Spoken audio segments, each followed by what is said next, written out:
آپ روزانہ اس طرح کی ویڈیو دیکھیں گے، کہیں گارڈن میں لے کے بیٹھ رہے ہیں، کہیں ہوٹلز میں لے کے جا رہے ہیں، کہیں مندر میں آرتی پوجا کروائی جا رہی ہے، باقاعدہ ان سے شادی ہو رہی ہے، کورٹ میرج ہو رہی ہے، اس پر کوئی قانونی کارروائی ہوتی ہی نہیں ہے۔ میں اس کا سب سے بڑا ذمہ دار خود ان کے اہل خانہ کو سمجھتا ہوں۔ بزرگوں نے فرمایا کہ بروز قیامت اللہ کے سامنے ایک عورت 4 لوگوں کے جہنم میں جانے کا سبب بنے گی۔ اپنے باپ کے جہنم میں جانے کا سبب، بھائی کے، شوہر کے اور بیٹے کے۔ وہ اللہ سے عرض کریں گی مولا تعالیٰ یہ لوگ دینی محافل میں جاتے، علماء کے پاس بیٹھتے، بیانات میں شریک ہوتے، لیکن گھر میں آ کر دین نہیں سکھاتے تھے، اس لیے ہم دین سے غافل ہیں۔ تو اس کی اس گزارش پر، اس کے اس عرض پر اللہ تعالیٰ ان 4 لوگوں کا ٹھکانہ جہنم فرمائے گا۔ آپ نے اولاد کی تربیت کے لیے ہر طرح کی تکالیف برداشت کی، ان کے ناز نخرے پورے کرنے کے لیے، ان کی ہر وش، ہر خواہش کو پورا کرنے کے لیے آپ نے حرام و حلال کی تمیز کی ہے، بغیر روپیہ کمایا۔ لیکن آخر میں کیا ہوا؟ بچی بھاگ گئی۔ اب بھاگنے کے بعد جو اس کے ساتھ سلوک ہوگا، ہو سکتا ہے کہ اس کی عزت تو یقیناً لوٹنی ہے، کہیں اس کی فلم بن جائے، کہیں وہ عام ہو جائے، وہ مسلم معاشرے میں منہ دکھانے کے لائق نہ رہے۔ اے میری قوم کی بچیوں، ذرا سوچو کہ جب تم بھاگ کر جا رہی ہو، تمہارے اہل خانہ پر کیسا غم کا پہاڑ ٹوٹا ہوگا، اہل محلہ، اہل خاندان انہیں کیا کیا طانے مارتے ہوں گے۔ خدا نہ خواستہ تمہاری فلم بن گئی اور وہ عام ہو گئی، کیا تم کسی کو منہ دکھانے کے لائق رہو گی؟ ایک تو تمہاری عزت چلی گئی، دوسرا تمہارے ہاتھ سے ایمان چلا گیا، اور ہمیشہ تمہارا ٹھکانہ جہنم ہو گیا۔ تمہیں کس نے کہا کہ اسلام میں عورتوں کا کوئی مقام نہیں ہے؟ اللہ کے نبی علیہ السلام فرماتے ہیں کہ جنت ماں کے قدموں کے نیچے ہے۔ اللہ کے حبیب فرماتے ہیں کہ بہن کے ساتھ حسن سلوک، اچھا برتاؤ اس کے دوزخ میں جانے سے اسے روک دے گا۔ بیٹی کی اچھی پرورش جہنم سے آڑ بن جائے گی۔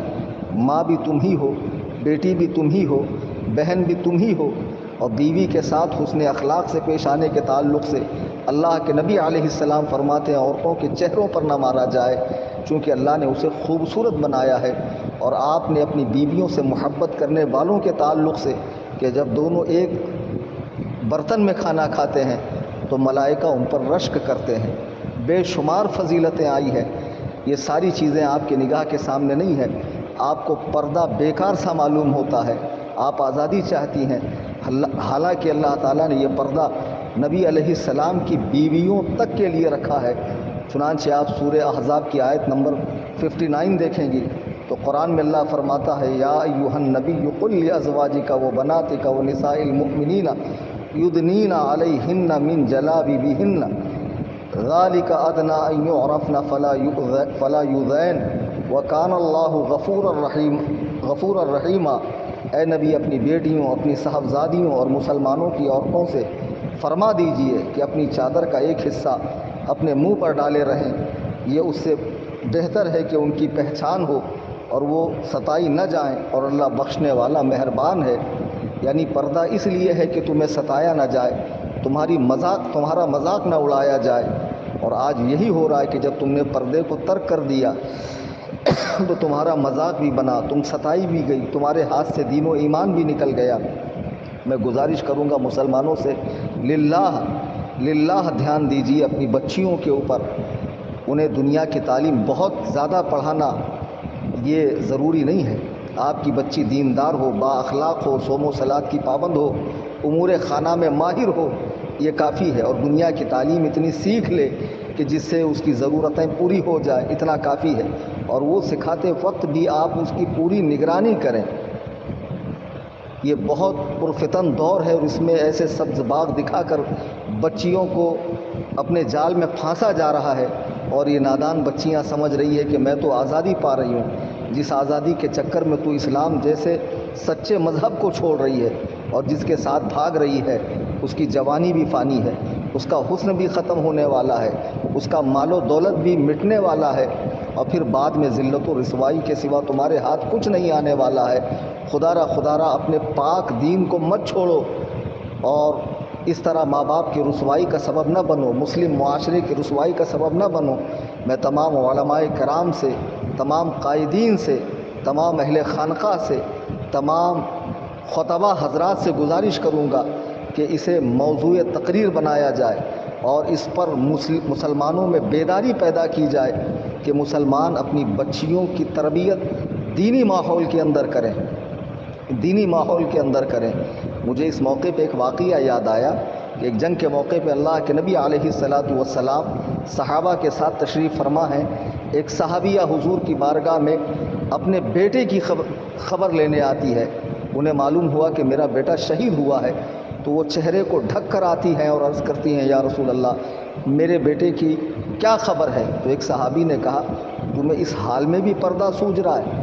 یعنی یہ تو ایسے غم کا معاملہ ہے کہ تم پر تو غموں کا پہاڑ ٹوٹا ہے، اس میں تو ہوش نہیں رہتا ہے، بال بکھرے ہوئے ہوتے ہیں، دوپٹہ کہاں کے کہاں ہوتا ہے، پیروں میں چپل کا ہوش نہیں رہتا ہے، اور یہاں بھی تم پورے اہتمام کے ساتھ پورے پردے کے ساتھ آئی ہے۔ تو وہ صحابیہ کہتی ہے میں نے اپنا بیٹا کھویا ہے، میں نے حیا کو نہیں کھویا ہے، میں نے حیا کو نہیں کھویا ہے۔ اللہ کے نبی علیہ الصلاۃ والسلام اپنی بیوی ایک نابینا صحابی کے آنے پر فرماتے ہیں کہ پردہ کرو۔ جب انہوں نے عرض کی یا رسول اللہ وہ تو اندھے ہیں، حضور نے فرمایا تم تو انہیں دیکھ سکتی ہو۔ تو مسلمان بچیوں کے لیے، مسلمان عورتوں کے لیے جو پردے کا حکم تھا وہ ان کی عزت کے لیے، اور یہ مت سمجھو کہ پردے میں جو چیز ہے اس کی کوئی حیثیت نہیں ہے۔ اللہ کا مقدس گھر خانہ کعبہ وہ پردے میں ہے، ہر مسلمان کے دل میں ہے۔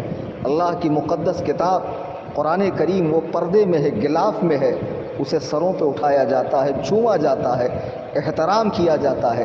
جو چیز کھلی ہوئی ہوتی ہے، کھانے پینے کی کھلی ہوئی چیزوں کو آپ دیکھیں اس پر مکھیاں بھن بھناتی ہے، تو تم بے پردہ جب کالج میں اسکول میں جاؤ گی، ماں باپ کی اجازت کے بغیر یہاں وہاں جاؤ گی، تو یہ جتنی مکھیاں ہیں تمہارے ارد گرد بھن بھنائیں گی اور تمہیں اچک لے جائیں گی، تمہاری عزت بھی جائے گی، تمہارا نام بھی خراب ہوگا، تمہارا دین بھی چلا جائے گا۔ خدا را ہوش میں آؤ۔ میں عرض کروں گا کہ تمام ہمارے جو ذمہ داران ہیں قوم کے وہ آگے آئیں اور اس مسئلے پر کانفرنس کریں، جلسے کریں، کتابیں لکھیں، اور جگہ جگہ مسلمانوں کو بیدار کیا جائے کہ وہ اپنی بچیوں کی تربیت صحیح کریں۔ یہ چند مختصر سی باتیں تھیں۔ خدا واقعی دل دکھتا ہے جب اس طرح کی چیزیں سامنے آتی ہے، ویڈیوز وغیرہ واٹس ایپ پہ لوگ بھیجتے ہیں کہ فلاں مسلم بچی گارڈن میں ایک غیر مسلم کے ساتھ گل چھرے اڑا رہی تھی اور انہیں پکڑا گیا، اور پھر وہ بالکل جری ہو کر شیرنی بن کر جواب دیتی ہے کہ کیا رکھا ہے اسلام میں سوائے ذلت کے، رسوائی کے، اور بچے پیدا کرنے کے، اور اس کے اس کے۔ تو یہ جو زبان ان کو پھوٹی ہے اس کی وجہ یہ ہے کہ یہ واقعی دین سے ناواقف ہیں، ورنہ اسلام میں عورتوں کا اتنا مقام رکھا گیا ہے۔ اللہ اکبر کبیرہ۔ سیدہ کائنات حضرت سیدہ فاطمہ زہرا رضی اللہ تعالیٰ عنہ نبی کریم صلی اللہ علیہ وسلم کی صاحبزادی ہیں۔ حضور آپ کو دیکھنے کے لیے آپ کے گھر تشریف لے جایا کرتے تھے۔ اسلام میں بیوی سے محبت ہے، ماں سے محبت ہے، بہن سے محبت ہے، بیٹی سے محبت ہے، ان کو پورے عزت و وقار کے ساتھ رکھنے کا حکم ہے۔ اور انشاءاللہ الرحمن اس مسئلے کی حساسیت کو دیکھتے ہوئے ہم جو ممبئی کی سرزمین پہ الجامعۃ الحنفیہ حدیقۃ النعمان ادارہ قائم کریں گے، اس میں خاص بچیوں کی دینی تعلیم کے لیے بھی ایک شعبہ ہوگا، جس میں انشاءاللہ بچیوں کو زیور تعلیم سے آراستہ کیا جائے گا۔ رمضان کریم کا مقدس مہینہ ہے، میں احباب سے گزارش کروں گا کہ تنظیم کا زیادہ سے زیادہ مالی تعاون کریں اپنی زکوٰۃ، صدقات، فطرے، فدیے وغیرہ سے، تاکہ جلد سے جلد ہمارا یہ جامعہ قائم ہو جہاں مسلمانوں کے بچوں کو، بچیوں کو دینی تعلیم سے آراستہ و پیراستہ کیا جائے۔ تفصیل کے لیے آپ میرے نمبر پر رابطہ کریں 9820 672 770۔ شاید کہ اتر جائے تیرے دل میں میری بات، انداز بیاں گرچہ بہت شوق نہیں، وما علینا الا البلاغ۔